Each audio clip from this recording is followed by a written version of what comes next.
কর্মসূচিটা ছিল প্রধানত আপনারা অবগত আছেন যে দেশের কৃষক সমাজ এবং শ্রমজীবী জনগণ তাদের ন্যায্য 21 দফা দাবি, সেই দাবিগুলির মধ্যে আছে কেন্দ্রীয় সরকার মোদিজির নেতৃত্বে যে সরকার, সেই সরকারের বিশ্বাসঘাতকতা, কৃষকদের প্রতি যে বিশ্বাসঘাতকতা, সেই বিশ্বাসঘাতকতার প্রতিবাদে কৃষকদের ফসলের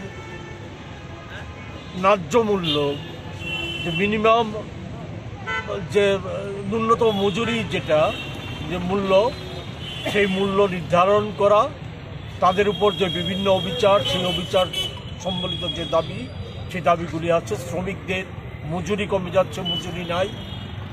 আমাদের দেশের যে শ্রমজীবী জনগণ, যাদের একটা প্রধান আয়ের উৎস হচ্ছে, আয়ের জীবিকা নির্বাহের উৎস হচ্ছে 100 দিনের কাজ, সেই কাজে টাকা দিনের পর দিন কমিয়ে দেওয়া হচ্ছে, প্রায় তুলে দেওয়ার চেষ্টা করা হচ্ছে, এবং সেই জায়গাতে 100 দিনের কাজে 600 টাকা হাজিরা করা, সাধারণভাবে শ্রমিকদের 24,000 টাকা মজুরি করা, মাসিক মজুরি করা, এই সমস্ত 21 দফা দাবিতে সারা দেশে আগামী কাল 16 ফেব্রুয়ারি সারা দেশের শিল্প ধর্মঘট এবং গ্রামীণ এলাকার ধর্মঘটের যে সিদ্ধান্ত নিয়েছে, এর সমর্থনে আজকে ত্রিপুরা প্রদেশ কিষাণ কংগ্রেস এবং আমাদের যে শ্রমিকদের যে সংগঠন, অসংগঠিত শ্রমিকদের যে সংগঠন, সেই সংগঠন এবং প্রদেশ কংগ্রেসের পক্ষ থেকে আমরা আজকে এই প্রতিবাদ কর্মসূচি, এই ধর্মঘটের সমর্থনে আমাদের যে কর্মসূচি, সেই কর্মসূচি আমাদের।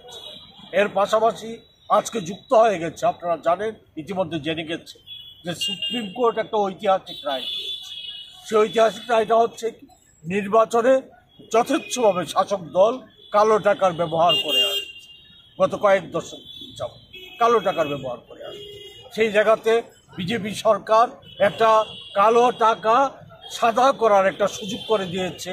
কর্পোরেট সেক্টরের যে কালো টাকার যারা মালিক আছে, তাদেরকে কালো টাকা সাদা করার একটা সুযোগ করে দিয়েছে ইলেকট্রাল বন্ডের মাধ্যমে।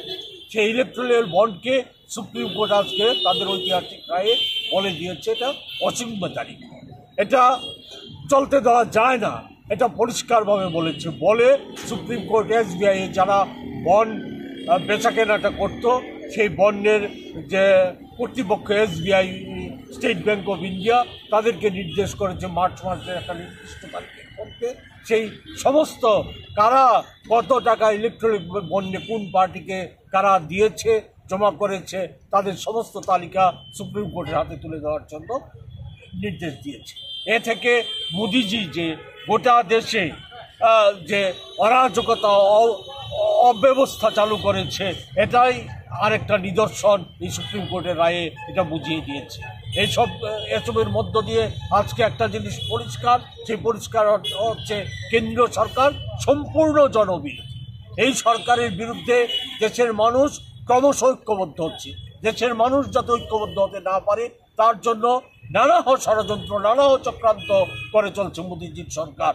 দেশকে ধর্মের ভিত্তিতে বিভাজন করা, বিভেদ সৃষ্টি করা, এই চেষ্টা সহ নানাভাবে মানুষকে বিভ্রান্ত করার একটা অপচেষ্টা চালিয়ে যাচ্ছে। কিন্তু আমাদের নিশ্চিত বিশ্বাস যে মানুষকে এইভাবে দমিয়ে রাখা যাবে না। মানুষের প্রতিবাদে সোচ্চার হয়ে উঠবে। আগামী যে লোকসভা নির্বাচন, সেই নির্বাচনে মানুষ প্রস্তুতি নিচ্ছে, গোটা দেশব্যাপী মানুষ প্রস্তুত হচ্ছে তাদের একটা মুখ্য জবাব দিতে। মোদিজির নেতৃত্বে যে সরকার, জনবিরোধী সরকার, সেই সরকারের বিরুদ্ধে একটা মুখ্য জবাব দিতে মানুষ তৈরি হচ্ছে।